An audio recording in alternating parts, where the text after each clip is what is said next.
नमस्कार, मी शुभम कुलकर्णी. आपल्या सर्वांचं पुन्हा एकदा सिव्हिल इन्स्टिट्यूटतर्फे मनपूर्वक स्वागत. सर्व ज्येष्ठांना सादर प्रणाम. ध्यान करूया. रोजप्रमाणे सुरुवात करूया. तथध्यानं शांताकारं भुजगशयनं पद्मनाभं सुरेशं विश्वाधारं गगनसदृशं मेघवर्णं शुभांगं लक्ष्मीकान्तं कमलनयनं योगिभिर्ध्यानगम्यं वन्दे विष्णुं भवभयहरं सर्वलोकैकनाथं. गुरुर्ब्रह्मा गुरुर्विष्णु गुरुर्देवो महेश्वरः गुरुः साक्षात् परब्रह्म तस्मै श्री गुरवे नमः. ओम पार्थाय प्रतिबोधितां भगवता नारायणेन स्वयं व्यासेन ग्रथितां पुराणमुनिना मध्ये महाभारतम् अद्वैतामृतवर्षिणीं भगवतीमष्टादशाध्यायिनीम् अम्ब त्वामनुसन्दधामि भगवद्गीते भवद्वेषिणीम्. ओम श्री परमात्मने नमः. अथ द्वितीयोऽध्यायः. संजय उवाच. तन्तथा कृपयाविष्टमश्रुपूर्णाकुलेक्षणं विषीदन्तमिदं वाक्यमुवाच मधुसूदनः. श्रीभगवानुवाच. कुतस्त्वाकश्मलमिदं विषमे समुपस्थितम् अनार्यजुष्टमस्वर्ग्यमकीर्तिकरमर्जुन. क्लैब्यमास्मगमः पार्थ नैतत्त्वय्युपपद्यते. क्षुद्रं हृदय दौर्बल्यं त्यक्त्वोत्तिष्ठ परन्तप. अर्जुन उवाच. कथं भीष्ममहं संख्ये द्रोणं च मधुसूदन. इषुभिः प्रतियोत्स्यामि पूजार्हा वरिसूदन. गुरून् हत्वा हि महानुभावान् श्रेयो भोक्तुं भैक्षमपीह लोके. हत्वार्थकामांस्तु गुरूनिहैव भुञ्जीय भोगान् रुधिरप्रदिग्धान्. न चैतद्विद्मः कतरन्नो गरीयो यद्वा जयेम यदि वा नो जयेयुः. यानेव हत्वा न जिजीविषामस्तेव स्थिताः प्रमुखे धार्तराष्ट्राः. कार्पण्यदोषोपहतः स्वभावः पृच्छामि त्वां धर्मसम्मूढचेताः. यच्छ्रेयस्यान्निश्चितं ब्रूहि तन्मे शिष्यस्तेऽहं शाधिमान् त्वां प्रपन्नं. न हि प्रपश्यामि ममापनुद्यात् यक्षोकमुच्छोषणमिन्द्रियाणाम्. अवाप्य भूमावसपत्नमृद्धं राज्यं सुराणामपि चाधिपत्यम्. संजय उवाच. एवमुक्त्वा ऋषिकेशं गुडाकेशः परन्तप न योत्स्य इति गोविन्दमुक्त्वा तूष्णीं बभूवः. तमुवाच ऋषिकेशः प्रहसन्निव भारत. सेनयोरुभयोर्मध्ये विषीदन्तमिदं वचः. श्रीभगवानुवाच. अशोच्याननवशोचस्त्वं प्रज्ञावादांश्च भाषसे. गतासु न गतासूंश्च नानुशोचन्ति पण्डिताः. न त्वेवाहं जातु नासन्न त्वन्नेमे जनाधिपाः. न चैव न भविष्यामः सर्वे वयमतः परम्. देहिनोऽस्मिन् यथा देहे कौमारं यौवनं जरा तथा देहान्तरप्राप्तिर्धीरस्तत्र न मुह्यति. मात्रा स्पर्शास्तु कौन्तेय शीतोष्णसुखदुःखदाः. आगमापायिनो नित्यास्तांस्ति तिक्षस्व भारत. यं हि न व्यथयन्त्येते पुरुषं पुरुषर्षभ. समदुःखसुखं धीरं सोऽमृतत्वाय कल्पते. नासतो विद्यते भावो नाभावो विद्यते सतः. उभयोरपि दृष्टोऽन्तस्त्वनयोस्तत्त्वदर्शिभिः. अविनाशि तु तद्विद्धि येन सर्वमिदं ततं. विनाशमव्ययस्यास्य न कश्चित् कर्तुमर्हति. अन्तवन्त इमे देहा नित्यस्योक्ताः शरीरिणः. अनाशिनो प्रमेयस्य तस्माद्युध्यस्व भारत.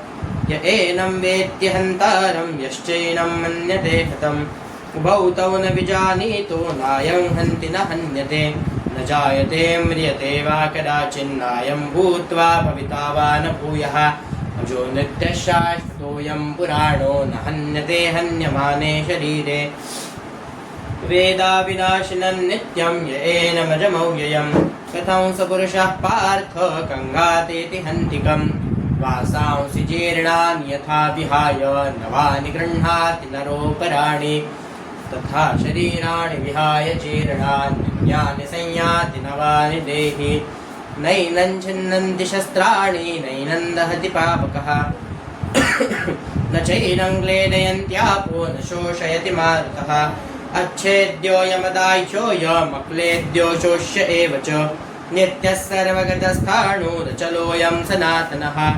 अव्यक्तोऽयमचिन्त्योऽयमविकार्योऽयमुच्यते तस्मादेवं विदित्वैनं नानुशोचितुमर्हसि अथ चैनं नित्यजातं नित्यं वा मन्यसे मृतं तथापि त्वं महाबाहो नैवं शोचितुमर्हसि. काल 26व्या श्लोकापर्यंत आलो होतो. दुसऱ्या अध्यायात श्रीकृष्णांनी अर्जुनाच्या सर्व प्रश्नांना उत्तर दे सर्वात आधी आत्मा हा विषय मांडलेला आपण बघितला. आत्मा कशा प्रकारे अविनाशी आहे, त्याचा जन्म होत नाही, तो कधीही मृत्यू पावत नाही, तो पुन्हा उत्पन्न होत नाही, तो एकदाच उत्पन्न झालेला कपड्यांसारखा वारंवार तर आपले शरीर जीर्ण शरीर बदलून नवीन शरीरात प्रवेश करत असतो. जसे आपण जीर्ण वस्त्र टाकून नवीन वस्त्र धारण करतो, अगदी त्याचप्रमाणे आत्म्याशी संबंधित सर्व गोष्टी आहेत. आपण आत्मा हा विषय दुसऱ्या अध्यायात बघतो. चला 27वा श्लोक बघूया. जातस्य हि ध्रुवो मृत्युर् जातस्य हि ध्रुवो मृत्युर् जातस्य हि ध्रुवो मृत्युर्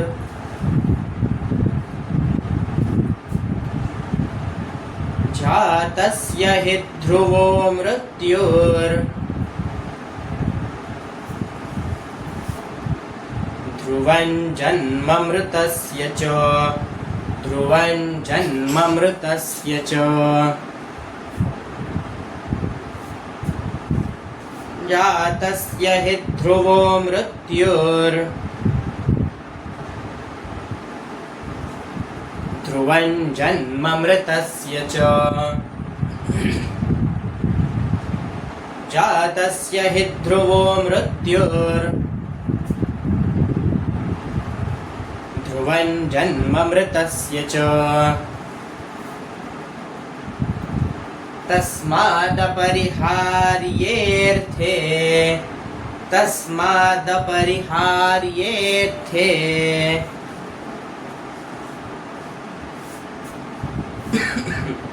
तस्मादपरिहार्येऽर्थे येवर रफार असल्यामुळे आपल्याला हार असा उच्चार करायचा आहे आणि थेवर सुद्धा रफार आहे, त्यामुळे हार येर्थे तस्मादपरिहार्येऽर्थे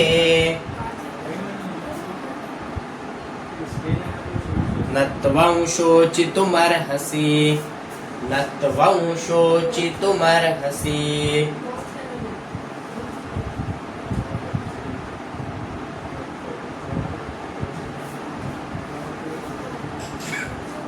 न त्वं शोचितुमर्हसि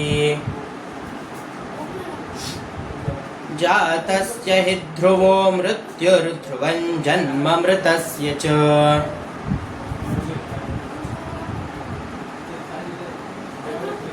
तस्मादपरिहार्येऽर्थे न त्वं शोचितुमर्हसि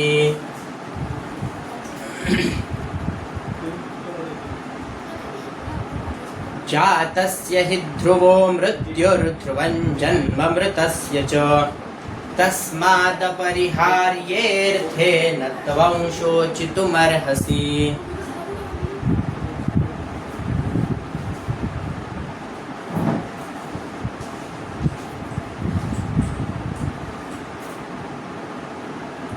सत्तावीसावा श्लोक बघतोय. श्रीकृष्ण म्हणतात जातस्य हि ध्रुवो मृत्यू ध्रुवं जन्म मृतस्य. म्हणजे आधीच्या श्लोकात त्यांनी म्हटलं होतं जर आत्मा नेहमी जन्मणारा तो मरणारा आहे असे जर तू मानत असशील तरी सुद्धा तू शोक करणे योग्य नाही. त्याचं त्यांनी कारण दिलंय. का योग्य नाही? कारण असे मानल्यास त्यानुसार जन्मास आलेल्याला मृत्यू निश्चित आहे. ज्याचा जन्म झाला त्याला मृत्यू हा 100% येणारच आहे. हा नियतीचा नियम आहे. आणि म्हणून या उपाय नसलेल्या गोष्टींविषयीही तू शोक करणे योग्य नाही. म्हणजे तू समोरच्यांचा वध करतो आहे हा विचार करणे अत्यंत चुकीचे आहे. एक तर म्हणजे आत्मा अमर आहे. आत्मा हा पुन्हा पुन्हा उत्पन्न होणारा, पुन्हा जन्म घेणारा, त्याला मरण पावणारा आत्मा हा नाही. आत्मा हा अविनाशी सनातन आहे. तो नित्य असा चालणार आहे. पण जर तरी तू असं मानत असशील तर मग जर मनुष्य जन्म घेतो तर त्याला मरण हे निश्चित आहे. मग जर हे चक्रही जर चालत राहणार आहे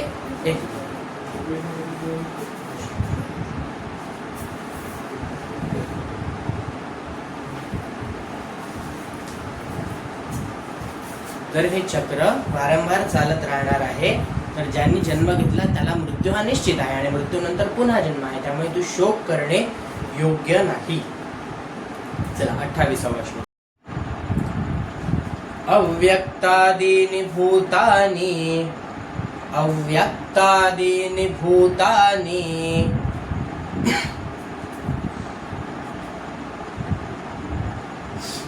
अव्यक्तादीनि भूतानि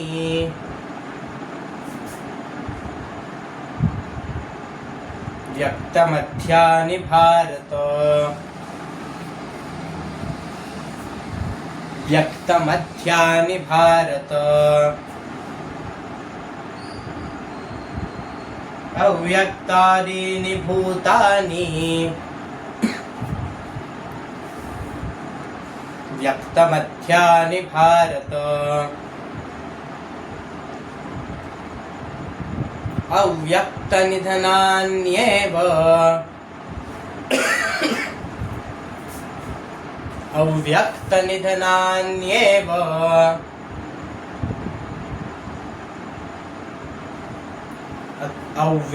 अव्यक्तनिधनान्येव तत्र का परिदेवना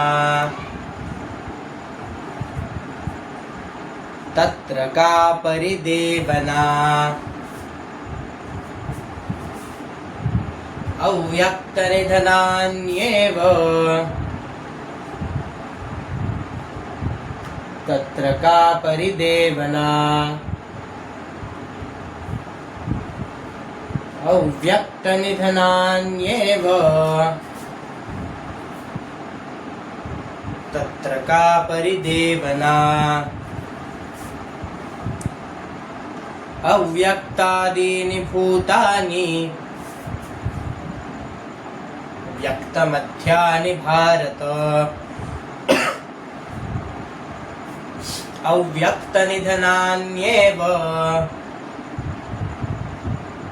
तत्र का परिदेवना अव्यक्तादीनि भूतानि व्यक्तमध्यानि भारत अव्यक्तनिधनान्येव तत्र का परिदेवना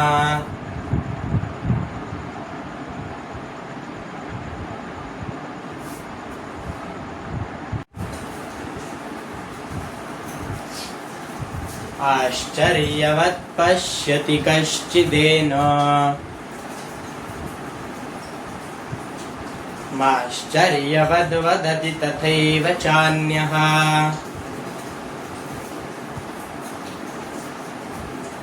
आश्चर्यवच्चैनमन्यः शृणोति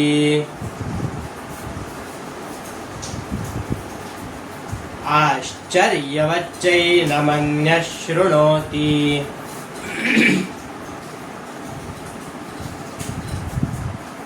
आश्चर्यवच्चैनमन्यः शृणोति श्रुत्वाप्येनं वेद न चैव कश्चित् श्रुत्वाप्येनं वेद न चैव कश्चित्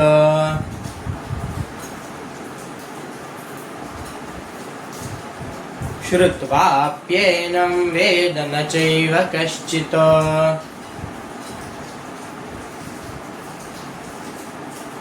आश्चर्यवत् पश्यति कश्चिदेन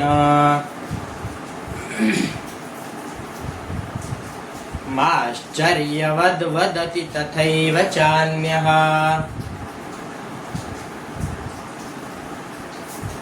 आश्चर्यवच्चैनमन्यः शृणोति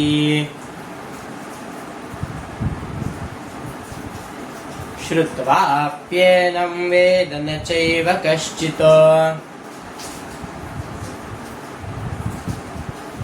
आश्चर्यवत् पश्यति कश्चिदेनमाश्चर्यवद् वदति तथैव चान्यः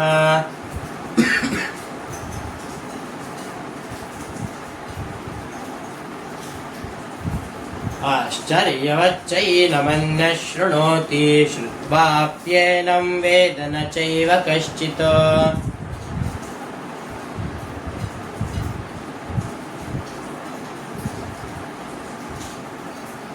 आश्चर्यवत् पश्यति कश्चिदेनमाश्चर्यवद् वदति तथैव चान्यः आश्चर्यवच्चैनमन्यः शृणोति श्रुत्वाप्येनं वेद न चैव कश्चित्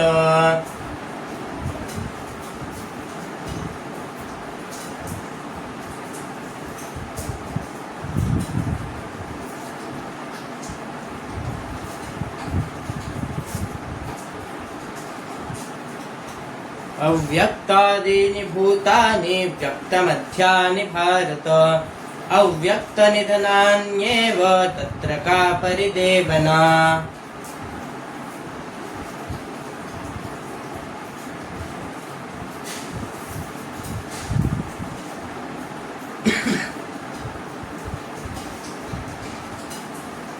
जातस्य हि ध्रुवो मृत्युर्ध्रुवं जन्म मृतस्य च तस्मादपरिहार्येऽर्थे न त्वं शोचितुमर्हसि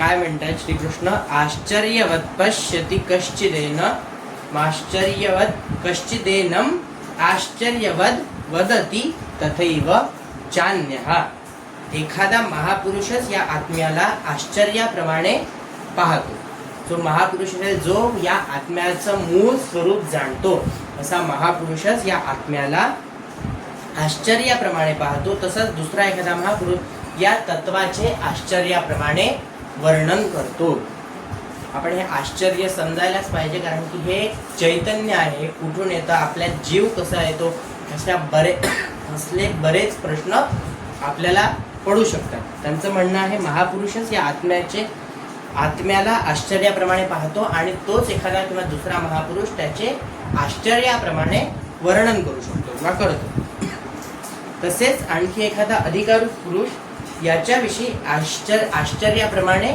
ऐकतो की हे खरंच कुतूहल आहे असं आश्चर्य करून तो ऐकतो आणि कोणी तर ऐकूनही याला जाणत नाही परंतु काही लोक असे असतात जे ऐकूनही याला जाणू शकत नाही त्याला समजून घेण्याचा प्रयत्न करीत नाही चला 30वा श्लोक बघूया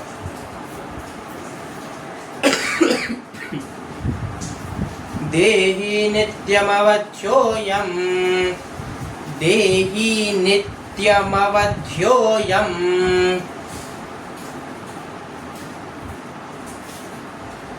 देहि नित्यमवध्योऽयं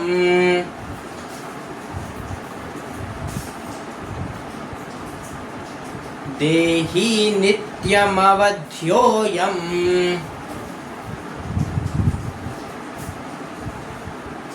देहे सर्वस्य भारत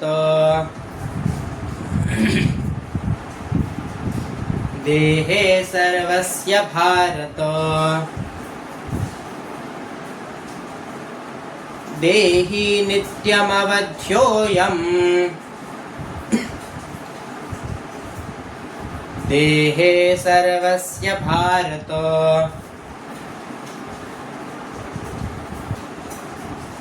देहि नित्यमवध्योऽयम् देहे सर्वस्य भारत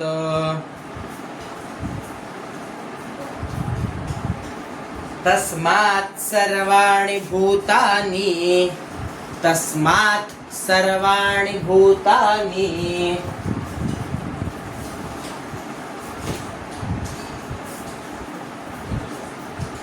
तस्मात् सर्वाणि भूतानि तस्मात् वेगळं आणि सर्वांनी असंही जरी म्हटलं तरी त्याचं उच्चारण येईल. तस्मात् सर्वाणि भूतानि न त्वं शोचितुमर्हसि न त्वं शोचितुमर्हसि तस्मात् सर्वाणि भूतानि न त्वं शोचितुमर्हसि न त्वं शोचितुमर्हसि तस्मात् सर्वाणि भूतानि न त्वं शोचितुमर्हसि देहि नित्यमवध्योऽयं देहे सर्वस्य भारत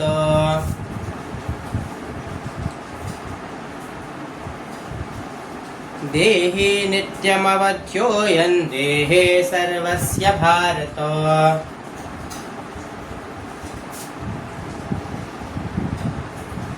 तस्मात् सर्वाणि भूतानि न त्वं शोचितुमर्हसि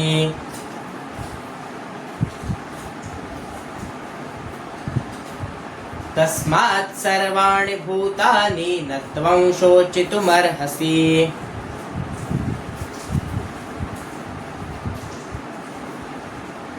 देहि नित्यमवध्योऽयं देहे सर्वस्य भारत तस्मात् सर्वाणि भूतानि न त्वं शोचितुमर्हसि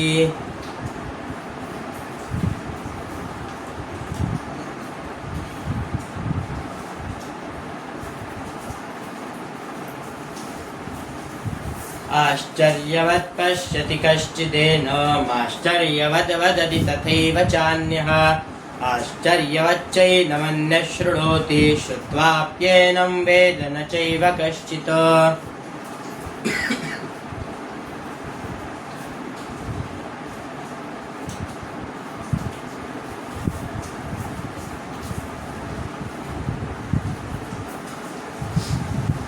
अव्यक्तादीनि भूतानि व्यक्तमध्यानि भारत अव्यक्तनिधनान्येव तत्र का परिवेदना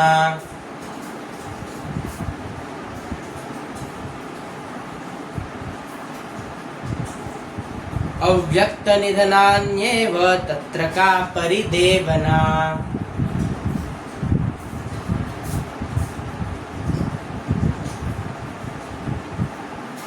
जातस्य हि ध्रुवो मृत्युर्ध्रुवं जन्म मृतस्य च तस्मादपरिहार्येऽर्थे न त्वं शोचितुमर्हसि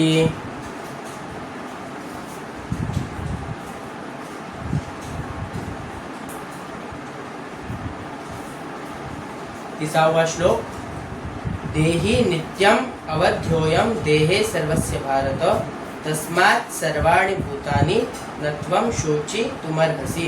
हा आत्मा सर्वांच्या शरीरामध्ये नेहमीच अवध्य आहे, म्हणजे ज्याचा वध करू शकत नाही असा हा आत्मा सर्व प्राणीमात्रांच्या शरीरात आहे.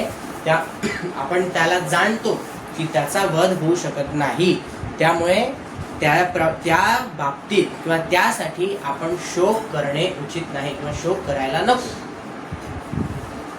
असे श्रीकृष्ण सांगतात. 31वा श्लोक बघतोय. स्वधर्ममपि चावेक्ष्य स्वधर्ममपि चावेक्ष्य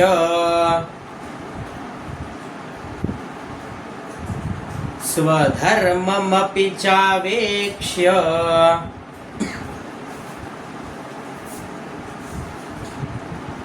स्वधर्ममपि चावेक्ष्य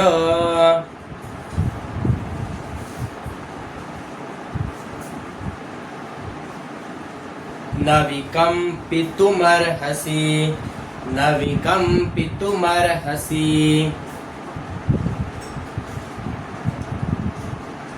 न विकम्पितुमर्हसि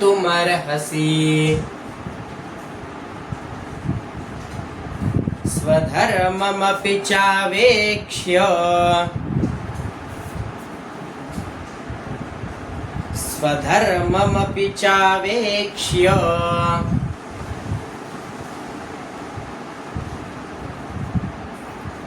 क्ष त्याला अर्धा क्ष अधिक य य पूर्ण म्हणायचं आहे. चावेक्ष्य क्षचाही उच्चार यायला पाहिजे आणि यचाही उच्चार यायला पाहिजे. स्वधर्ममपि चावेक्ष्य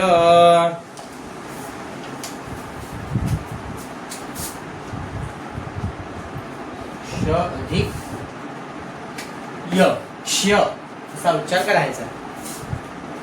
न विकम्पितुमर्हसि न विकम्पितुमर्हसि धर्म्याद्धियुद्धात् श्रेयोऽन्यत् धर्म्याद्धि एवढंच म्हणा.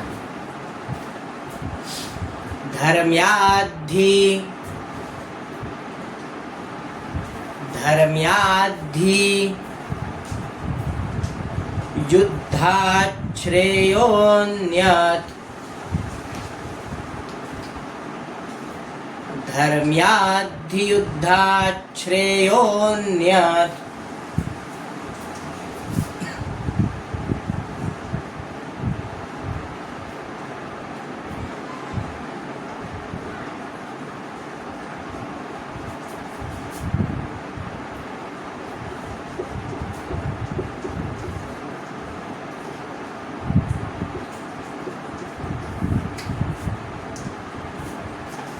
युद्धात श्रेयो या शब्दाचा जेव्हा जोडून तो शब्द तयार झाला याची संधी होऊन त्यानंतर तो श्रेयो असा बनतो.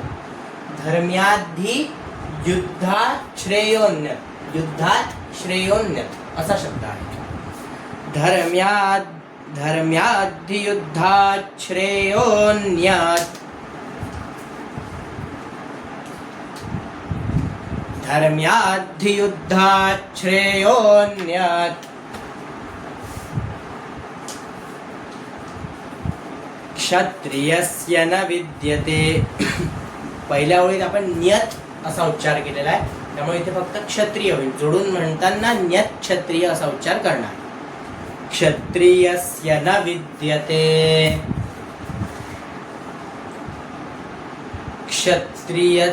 क्षत्रियस्य न विद्यते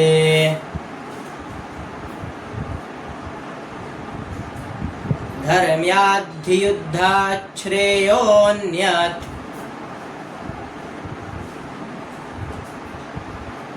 क्षत्रियस्य न विद्यते क्षत्रियस्य न विद्यते स्वधर्ममपि चावेक्ष्य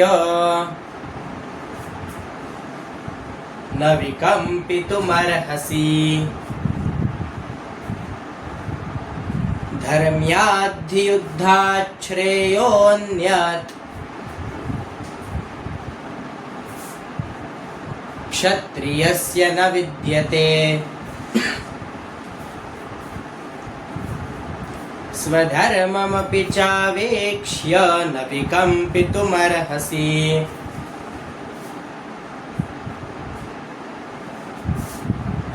धर्म्याद्धि युद्धात् श्रेयोऽन्यत् क्षत्रियस्य न विद्यते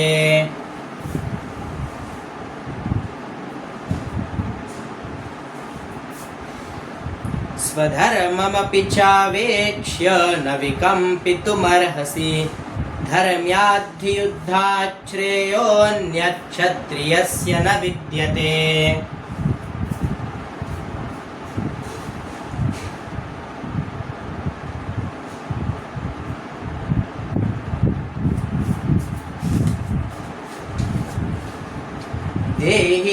नित्यमवध्योऽयं देहे सर्वस्य भारत तस्मात् सर्वाणि भूतानि न त्वं शोचितुमर्हसि।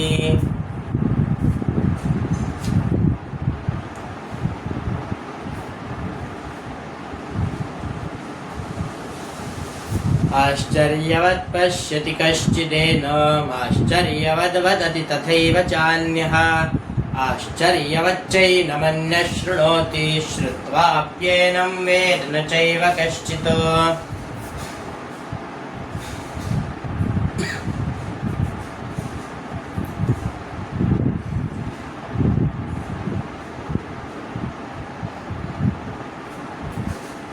अव्यक्तादीनि भूतानि व्यक्तमध्यानि भारत अव्यक्तनिधनान्येव तत्र का परिदेवना।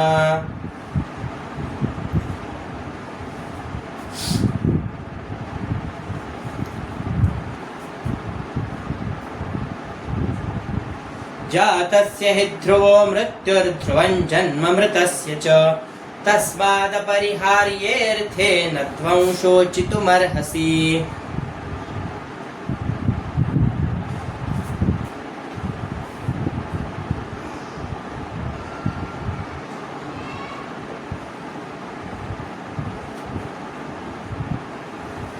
एकतीसावा श्लोक अर्थ बघतो. स्वधर्मम अपि चावेक्ष्य न विकम्पितुमर्हसि धर्म्याद्य युद्धात् श्रेयोन्यत् क्षत्रियस्य न विद्यते. स्वतःचा धर्म लक्षात घेऊनही तू भीता कामा नयेस. तू भ्यायची आवश्यकता नाही किंवा तू भ्यायला नकोस. कारण की क्षत्रियाचा मुळात धर्मच हा युद्ध करणे आहे. मग युद्धात अशा परिस्थितीत हे नक्कीच येणार की आपले आप्तस्वकीयच आपल्या विरुद्ध उभे राहणार. परंतु आपला क्षत्रिय धर्म हा युद्ध करणे आहे. त्यामुळे तू त्याला न भीता पुढे जा आणि युद्धाहून दुसरे कोणतेही कल्याणकारक कर्तव्य क्षत्रिय धर्माला नाही आहे असं श्रीकृष्ण सांगतात. 32वा श्लोक. यदृच्छया चोपपन्नम् यदृच्छया चोपपन्नम्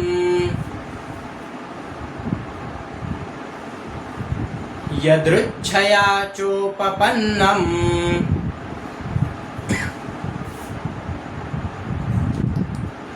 यदृच्छया चोपपन्नम्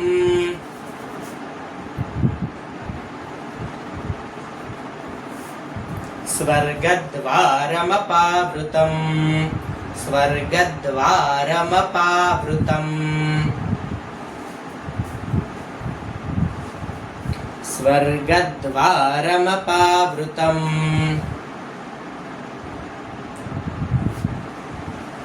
यदृच्छया चोपपन्नम् स्वर्गद्वारमपावृतम् यदृच्छया चोपपन्नम्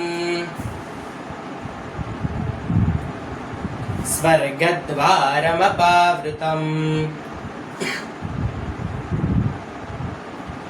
सुखिनः क्षत्रियाः पार्थ. आपण विसर्गाचा नियम बघितला होता. स श आणि षटकोनाचा ष हे 3 व्यंजन विसर्गासमोर असताना आपल्याला ते विसर्गात मिक्स करायचे आहेत. म्हणजे त्या विसर्गाचा उच्चार त्या शब्दाप्रमाणेच घ्यायचा आहे. इतर ठिकाणी ह घ्यायचा आहे. फक्त अर्धा ह. इथे एक नियम लागतो. श जेव्हा असतो पुढचं अक्षर जर क्ष हे आलेलं असेल व्यंजन विसर्गाच्या समोर तर ते ओळीच्या मधात जरी असेल तरीही आपल्याला विसर्गाचा उच्चार हा पूर्ण घ्यायचा आहे. सुखिनः क्षत्रियाः पार्थ. जसं आपण ओळीच्या शेवटी विसर्गाचा उच्चार करतो तसंच जर क्ष आला असेल पुढे तर आपल्याला अशा प्रकारचा उच्चार करायचा. सुखिनः क्षत्रियाः पार्थ.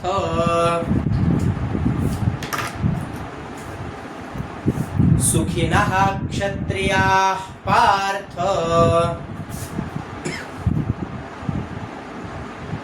सुखिनः क्षत्रियाः पार्थ. लभन्ते युद्धमीदृशम्. लभन्ते युद्धमीदृशम्. लभन्ते युद्धमीदृशम् सुखिनः क्षत्रियाः पार्थ लभन्ते युद्धमीदृशम् सुखिनः क्षत्रियाः पार्थ लभन्ते युद्धमीदृशम् यदृच्छया चोपपन्नं स्वर्गद्वारमपावृतम्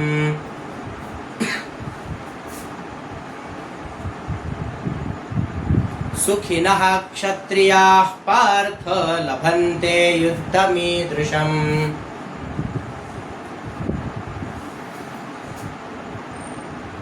यदृच्छया चोपपन्नं स्वर्गद्वारमपावृतम् सुखिनः क्षत्रियाः पार्थ लभन्ते युद्धमीदृशम्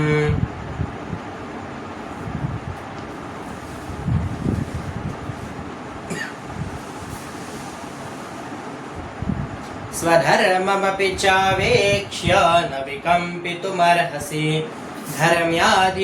धर्म्याद्धियुद्धात् श्रेयोऽन्यक्षत्रियस्य न विद्यते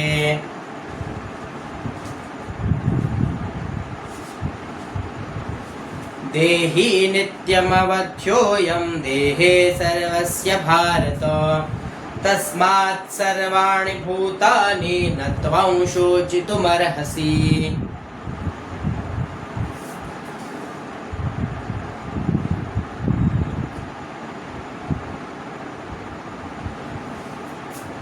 आश्चर्यवत् पश्यति कश्चिदेनमाश्चर्यवद् वदति तथैव चान्यः आश्चर्यवच्चैनमन्यः शृणोति श्रुत्वाप्येनं वेद न चैव कश्चित्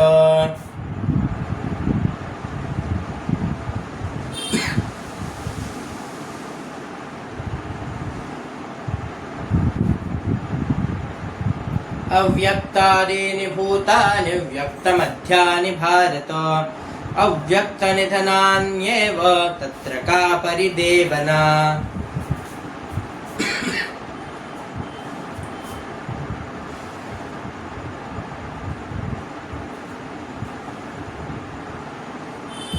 जातस्य हि ध्रुवो मृत्युर्ध्रुवं जन्म मृतस्य च तस्मादपरिहार्येऽर्थे न त्वं शोचितुमर्हसि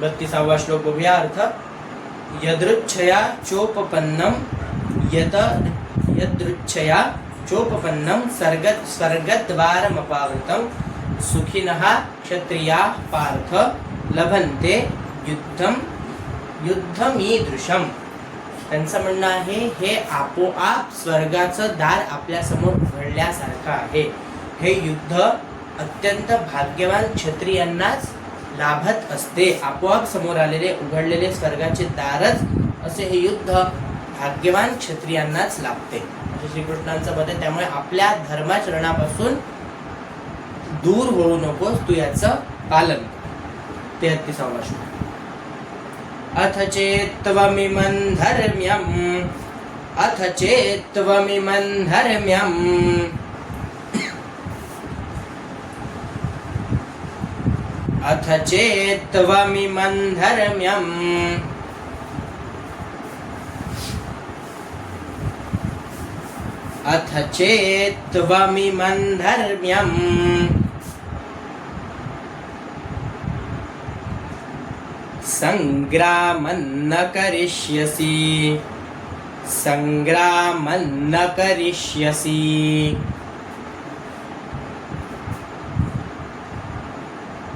संग्रामं न करिष्यसि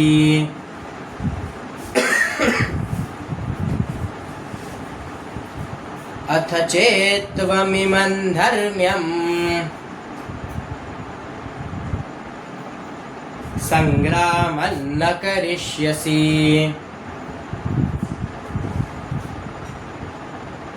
अथ चेत्त्वमिमं धर्म्यं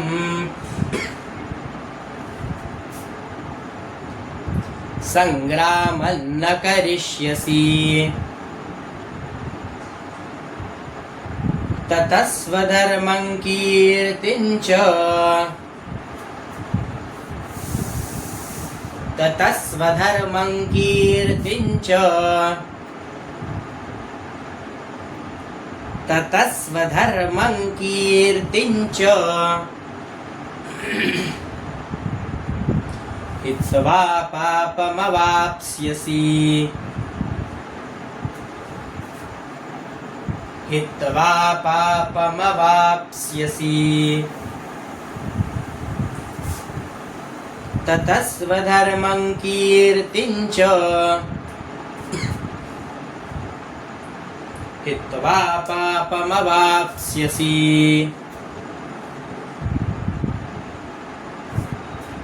अथ चेत्त्वमिमं धर्म्यं संग्रामं न करिष्यसि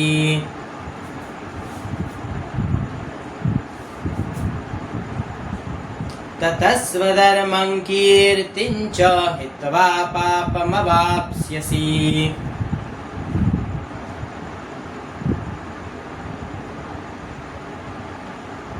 अथ चेत्त्वमिमं धर्म्यं संग्रामं न करिष्यसि ततः स्वधर्मं कीर्तिं च हित्वा पापमवाप्स्यसि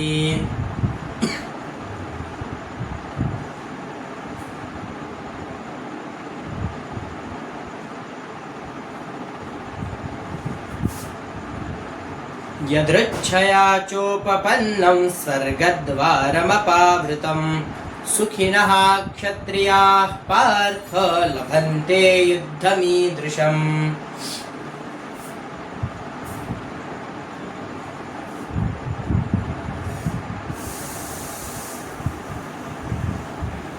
स्वधर्ममपि चावेक्ष्य न विकम्पितुमर्हसि धर्म्याद्धियुद्धात् श्रेयोऽन्यत् क्षत्रियस्य न विद्यते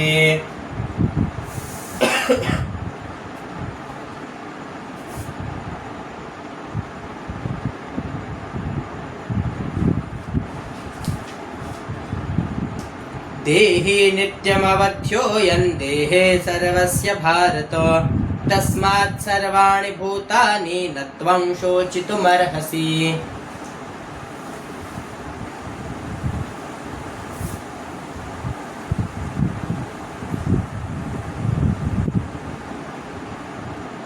आश्चर्यवत् पश्यति कश्चिदेनमाश्चर्यवद् वदति तथैव चान्यः आश्चर्यवच्चैनमन्यः शृणोति श्रुत्वाप्येनं वेद न चैव कश्चित्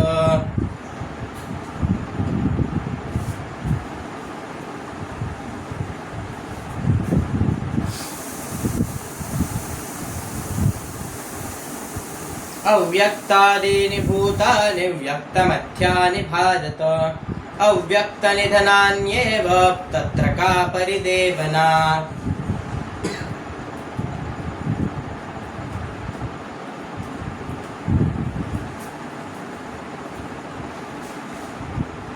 जातस्य हि ध्रुवो मृत्युर्ध्रुवं जन्म मृतस्य च तस्माद् परिहार्येऽर्थे न त्वं शोचितुमर्हसि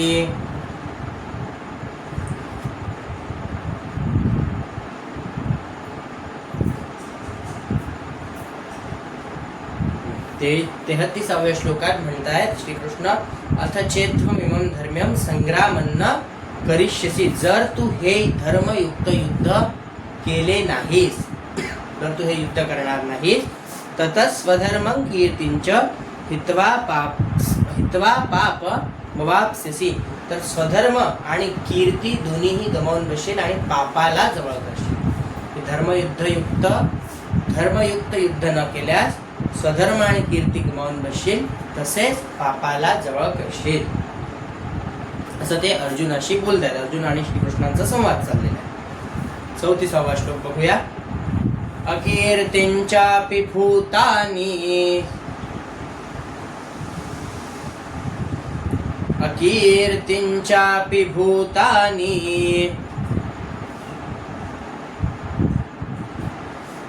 अकीर्तिं चापि भूतानि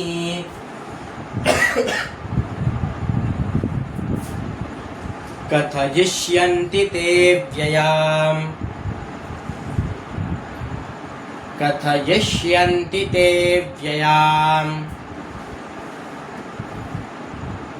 अकीर्तिं चापि भूतानि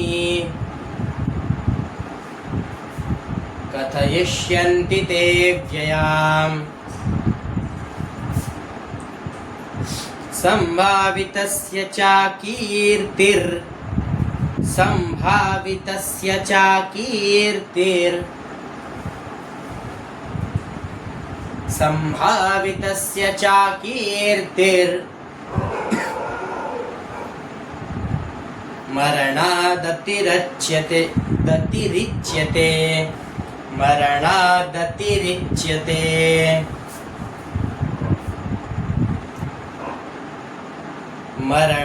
मरणादतिरिच्यते संभावितस्य च कीर्तिर् मरणादतिरिच्यते अकीर्तिं चापि भूतानि कथयिष्यन्ति ते व्ययाम्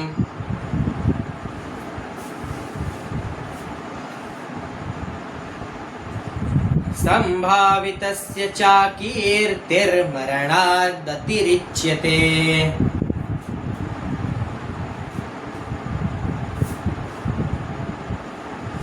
अकीर्तिं चापि भूतानि कथयिष्यन्ति ते व्ययाम् संभावितस्य च कीर्तिर्मरणादतिरिच्यते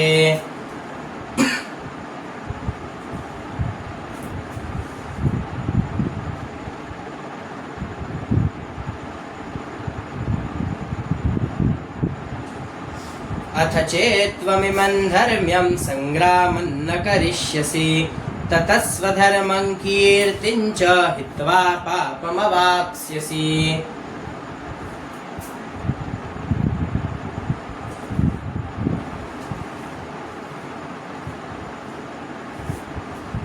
यदृच्छया चोपपन्नं स्वर्गद्वारमपावृतं सुखिनः क्षत्रियाः पार्थ लभन्ते युद्धमीदृशम्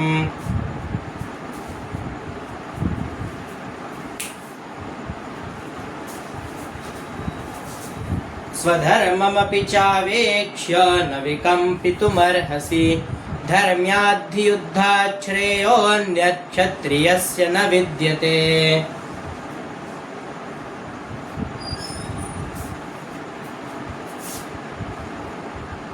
तुझ्या फोनवरून क्लास 9th च्या ग्रुपमध्ये ॲड केलं असेल इन्स्टिट्यूटच्या तो जॉईन कर.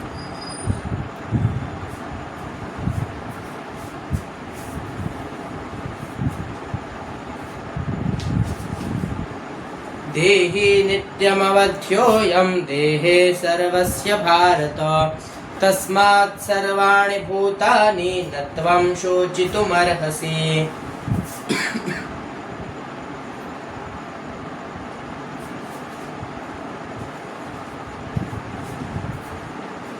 आश्चर्यवत् पश्यति कश्चिदेनमाश्चर्यवद् वदति तथैव चान्यः आश्चर्यवच्चैनमन्यः शृणोति श्रुत्वाप्येनं वेद न चैव कश्चित्.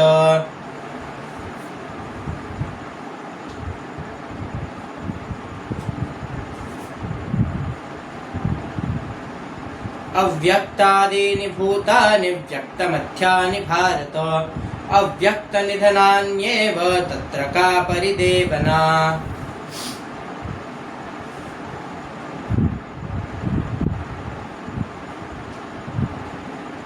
जातस्य हि ध्रुवो मृत्युर्ध्रुवं जन्म मृतस्य च तस्मादपरिहार्येऽर्थे न त्वं शोचितुमर्हसि.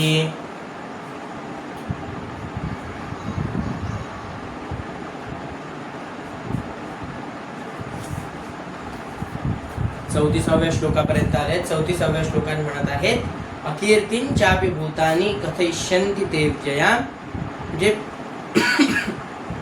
भविष्यामध्ये तुझ्या या निर्णयामुळे लोक तुझी चिरकाळ अपकीर्ती सांगत राहतील आणि सन्माननीय पुरुषाला अपकीर्ती मरणाहून दुस्सह वाटते. संभावितस्य कीर्तीर मरणादती रिच्यते. जो सन्माननीय पुरुष असतो, स्वाभिमानी पुरुष असतो, अपकीर्ती त्याला मरणाहूनही दुस्सह वाटत असते. त्यामुळे असे करू नकोस. आज इथे थांबणार आहोत आपण. 34 श्लोक झालेले आहेत. पूर्ण अध्यायात 72 श्लोक आहेत पूर्ण.